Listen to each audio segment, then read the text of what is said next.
It's so dangerous that the Biden administration's, Health and Human Services secretary is openly advocating for this. Parents and schools and the community need to support this quote unquote gender affirming care and treatment for kids, knowing what we know, even the limited knowledge of what we know about the impacts of these hormone treatments, the impacts of these irreversible surgeries, both physically as well as mentally, as more and more even of these kids who come forward who've gone through this with incredible regret and talking about the long-standing symptoms and problems and illnesses they're now having to deal with. We have the person who's supposed to be in charge of federal health policy for the country saying, no, this is exactly what we should be doing, and encouraging parents and kids to go and get this treatment. It is an advocating for abuse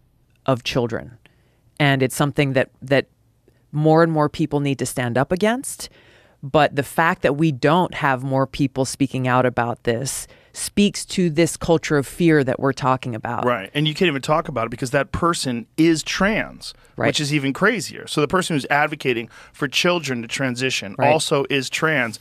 And I'm sure you saw the Rand Paul interview where Rand Paul is questioning her and asking questions. And it's like talking to an alien. Yeah. It's like he's talking to an alien that has a tape recorder that's going to press play every time the question's over. Yeah. Thank you, Senator. Transgender care is a nuanced and like goes into this speech.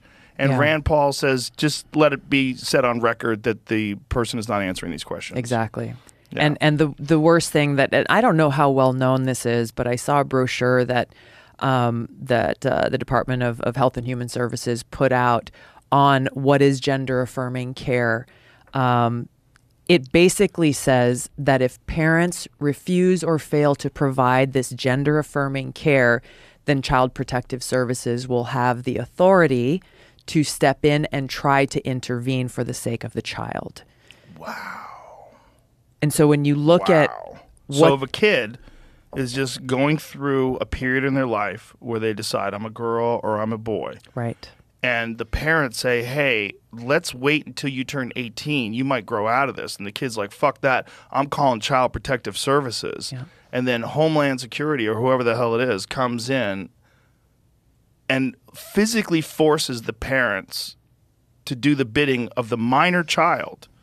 With the threat of taking your child away from you.